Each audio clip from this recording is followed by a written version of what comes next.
Brian Bryce was making a good living as a chef at a little Italian restaurant in Killeen, Texas. But no matter how many hours he worked, the bills didn't get paid because Brian's top priorities were alcohol and drugs. I was a slave to my addictions. They were in control, not me. So he started borrowing from his boss against his paycheck. Once I borrowed a little money from that check, I ended up with less money on the next one, so it just kind of snowballed. I kept having to borrow, and it got to the point where I was deciding which of the utilities, which ones were gonna get cut off. Water was getting shut off on a regular basis. One night, when he felt like he couldn't take any more, Brian broke down and prayed. I cried out to God to kill me.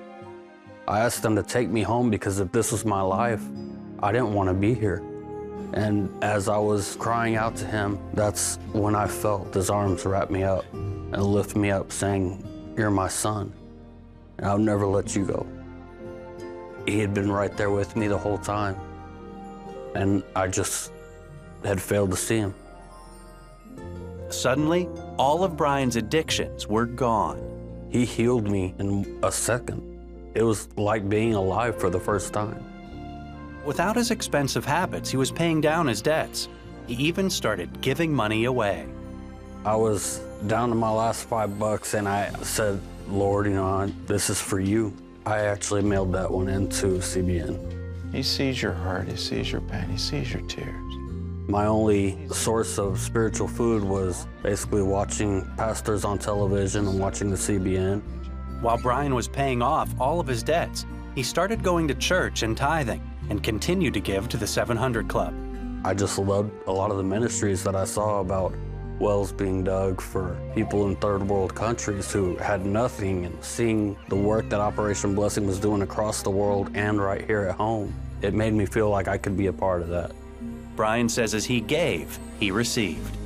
As one of the members of my congregation decided that she was going to move out of nowhere, she gave me new furniture and she saw me in need. I was paying for a taxi to go to and from work, over $300 a month. And instead of selling her car, she decided just to give it to me. Brian still works as a chef, and he's pursuing a bachelor's degree in ministry. I would love to specialize in addiction ministry. Not a lot of people get the same chances that I got. He says he's seen firsthand what trusting God can do for your life. When he says tithe to me, it means give him the first fruit. Make your offerings to him.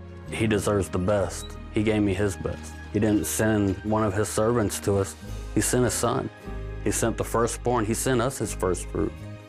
Why shouldn't we give it to him?